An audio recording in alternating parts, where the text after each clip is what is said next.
दो बेटे, इतनी आलस की खेत भी शर्मा जाए।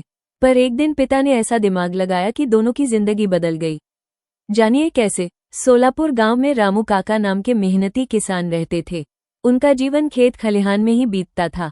पर उनकी सबसे बड़ी परेशानी थी उनके दो बेटे मनोहर और गोपाल। दोनों पूरे गांव में आलस और सुस्ती के लिए मशहूर थे। सुबह उठना मुश्किल, काम करना तो और भी मुश्किल। दिन भर वे पेड़ की छांव में लेटकर खर्राटे भरते रहते और सपने देखते रहते कि एक दिन बिना मेहनत के बड़ा धन मिल जाएगा। रामू काका कई बार समझाते, बेटा मेहनत के बिना कुछ नहीं मिलता, लेकिन दोनों बेटे हर बार हंसकर बात टाल देते। अरे बाबा, अभी हम जवान हैं, आराम कर लेने दीजिए। एक दिन रामू काका परेशान होकर सोचने लगे कि इन दोनों को सबक कैसे सिखाया जाए। तभी उनके मन में एक योजना आई। अगले ही दिन उन्होंने दोनों बेटों को खेत पर बुलाया और उत्साह से बोले, बेटा हमारे खेत में एक पुराना सोने का खजाना दबा हुआ है। दोनों बेटे उछल पड़े, खजाना? बाबा सच में? रामू काका ने सिर हिलाया, हाँ, लेकिन वो पूरे खेत में कहीं भी हो सकता है।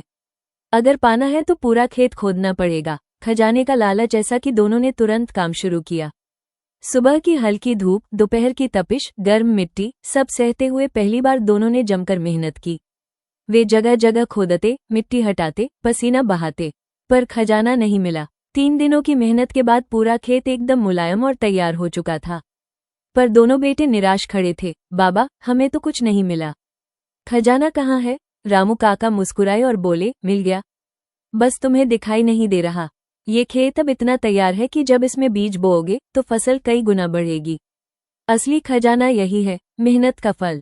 बेटों की आंखें खुल गईं। उन्हें अपनी गलती का एहसास हुआ। उन्होंने तय किया कि अब वे बाबा के साथ मेहनत करेंगे। समय बीता और उसी खेत ने उन्हें भरपूर अनाज, पैसा और खुशियां दी। दोनों बेटे समझ चुके थे, खजाना कहीं जमीन में नहीं, मेहनत में छुपा होता है।